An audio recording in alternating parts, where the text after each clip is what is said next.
Bike race. Rampur नावाच्या गावात संपत नावाचा एक शेतकरी राहत होता. त्याला ज्योती आणि हेमा नावाच्या 2 मुली होत्या आणि एक मुलगा होता संदीप. संपतने आपल्या मुलांचे पालन पोषण उधारीवर घेतलेल्या जमिनीवर शेती करूनच केले. त्याची स्वतःची कोणतीही जमीन नव्हती.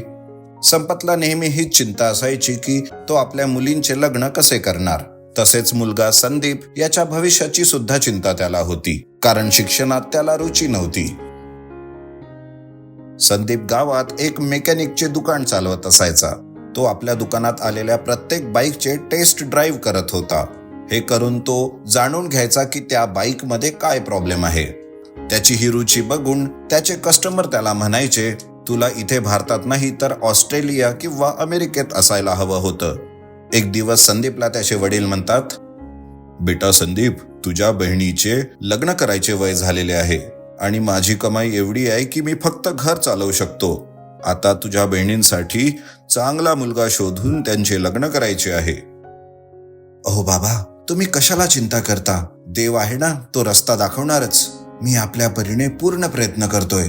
एक दिवस संदीप जेव्हा आपल्या दुकानात होता तेव्हा त्याला एक कल्पना सुचली.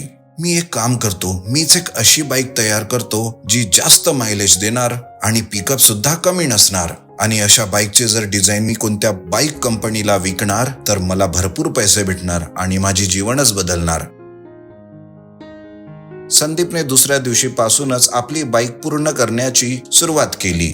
त्याने 6 महिने मेहनतीने एक इंजिन बनवले. त्याच इंजिनला त्याने एका जुन्या बाईकमध्ये फिट केले आणि त्या बाईकला चालवून टेस्ट करून बघितले. त्या बाईकने भरपूर मायलेज आणि आश्चर्य करणारे पिकअप सुद्धा दिले. त्याने त्वरित आपल्या डिझाईनचे विवरण देत मोठ्या मोठ्या बाईक कंपनींना पत्र लिहिले. त्या दिवशीपासून तो दररोज बाईक कंपनीकडून उत्तर येण्याची वाट बघायला लागला. तू निराश नको होऊ दादा. आज नाही तर उद्या तुझ्या या कामास हे जग नक्की ओळखणार आणि तुला सलाम सुद्धा करणार. बोलत असतानाच एक पोस्टमन त्यांच्याकडे येतो आणि म्हणतो, पोस्ट आली तुमची, पोस्ट. ते पत्र खोलून संदीप वाचतो आणि आश्चर्यचकित होऊन ज्योतीला म्हणतो, अरे ज्योती, मला एका आंतरराष्ट्रीय बाईक कंपनीने भेटण्यासाठी बोलवलंय. मला उद्याच माझी बाईक घेऊन शहरात जावे लागेल. त्याची बाईक बघून त्या कंपनीचे डायरेक्टर रिचर्ड फोर्ड म्हणाले, तुझे बनवलेले डिझाईन मी बघितलंय, परंतु मला थोडा डाऊट आहे की एवढा मायलेज आणि एवढा पिकअप खरंच तुझी बाईक देणार का? तू एक काम कर, तूच आपल्या बाईकला दाखव. हे ऐकून संदीप आपली बाईक दाखवतो. बाईक बघून तो MD जोरात जोरात हसू लागला. काय म्हणतोस? ही तुझी बाईक आहे? ही खटारा माझ्या 250cc बाईक पेक्षा जास्त जोरात धावेल? असं कसं होऊ शकते? हा काय जोक आहे की काय? बाईककडे बघून असं नका म्हणू सर. तुम्हाला वाटत असेल तर तुम्ही आपल्या बाईक सोबत माझ्या बाईकची टेस्ट करून बघा.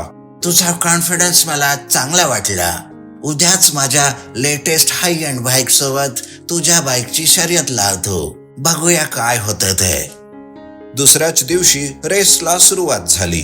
त्या कंपनीचे एक्सपर्ट ड्रायव्हर आपापल्या बाईक सोबत तयार झालेत आणि संदीप आपल्या बाईक सोबत तयार झाला. सर्व बाईक्समध्ये पेट्रोल टँकला फुल केले गेले. एका व्यक्तीने पांढऱ्या रंगाचा झेंडा दाखविला आणि रेसला सुरुवात झाली. रेस सुरू होताच मोठ्या बाईक सर्वात समोर निघून गेल्या, परंतु संदीप जाणून बोजून हळूच चालवित होता. हे बघून MD हसायला लागला. तेव्हाच संदीपने अचानक गिअर बदलून आपल्या बाईकचे एक्सेलरेटर वाढवले. संदीपची बाईक झूम करत सगळ्यांसमोर निघून गेली. त्याने सर्व मोठ्या बाईक्सना मागे टाकले. हे बघून रिचर्ड हैराणीने त्याच्याकडे बघतच राहिला. अशा प्रकारे संदीप सगळ्यांसमोर निघून त्याने ती शर्यत जिंकली. हे बघून रिचर्ड आणि त्याच्या सर्व बाईक ड्रायव्हर्सने खूप साऱ्या टाळ्या वाजविल्या आणि रिचर्ड म्हणाला, हॅट्स ऑफ संदीप.